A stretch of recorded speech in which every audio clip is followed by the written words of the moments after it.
UP की 10 विधानसभा सीटों के लिए होने वाले विधानसभा उपचुनाव के लिए सियासी बिसात बिछने लगी है। अपना दल कमेरावादी ने सबसे पहले इन चुनावों के लिए सियासी कवायद तेज करते हुए बड़ा ऐलान किया है।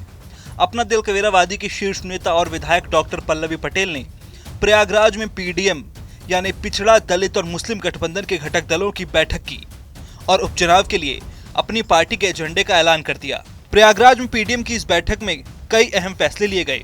पल्लवी पटेल की अपना दल कमेरावादी, एआईएमआईएम और प्रगतिशील मानव समाज पार्टी भी इस बैठक में शामिल हुई। बैठक में तय किया गया कि यूपी उपचुनाव के सभी 10 सीटों पर पीडीएम की तरफ से प्रत्याशी उतारे जाएंगे। पल्लवी पटेल ने कहा कि बीते लोकसभा चुनाव के दौरान आगामी 2027 के विधानसभा चुनाव के लिए पीडीएम गठबंधन बनाया गया था। लोकसभा चुनाव की तीसरे चरण की प्रक्रिया शुरू होने के बाद बने पीडीएम गठबंधन ने कम समय में ही 28 सीटों पर अपने प्रत्याशी उतारे थे। अब पूरी तैयारी और दमखम के साथ यूपी उपचुनाव में 10 सीटों पर प्रत्याशी उतारे जाएंगे। देखिए, ये पीडीएम की लोकसभा 2024 के बाद पहली समन्वय बैठक थी। इसमें प्राथमिकता के तौर पर हम लोगों ने लोकसभा में पीडीएम का परफॉर्मेंस और कहाँ हमसे चूक हुई इसकी समीक्षा की। और जैसा कि विगत है, मतलब कि उत्तर प्रदेश में 10 सीटों के लिए उपचुनाव होने जा रहा है, तो पीडीएम आज इस निष्कर्ष पर पहुंचा है कि सभी 10 सीटों पर पीडीएम बहुत ही बेहतरीन तरीके से अपने प्रत्याशियों को उतारेगा। और हमने अपने मुद्दे निर्धारित किए हैं और उन मुद्दों के आधार पर हम लोगों के बीच में जाते हुए इस बार हमारी पूरी मुहिम रहेगी कि पीडीएम के प्रत्याशी उभर करके सदन में पहुंचे। एक जो एलिगेशन है, हालांकि उनका खुद का एक वायरल वीडियो है, आपने भी देखा होगा, क्या कहेंगे?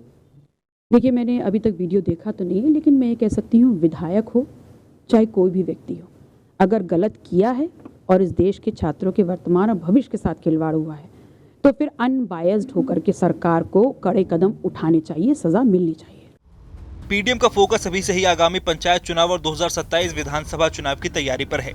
इस बैठक में प्रगतिशील मानव समाज पार्टी के राष्ट्रीय अध्यक्ष प्रेमचंद बिंद, एआईएमआईएम के प्रदेश अध्यक्ष शौकत अली, अपना दल कमेरावादी के राष्ट्रीय सचिव दिलीप पटेल, प्रदेश अध्यक्ष राम शीला पटेल, राष्ट्रीय सचिव लालचंद बिंद, अजय पटेल, गगन प्रकाश यादव जैसे अहम नेता समेत सभी पार्टियों के पदाधिकारी मौजूद रहे।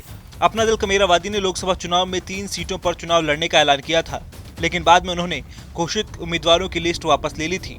अपना दल कमेरावादी ने यूपी की मिर्जापुर, फूलपुर और कौशाम्बी सीट पर चुनाव लड़ने का फैसला लिया था, लेकिन बाद में पार्टी ने किसी वजह से अपने फैसले वापस लिए। बताया जा रहा है कि सपा के साथ उनके संबंध बिगड़ गए थे।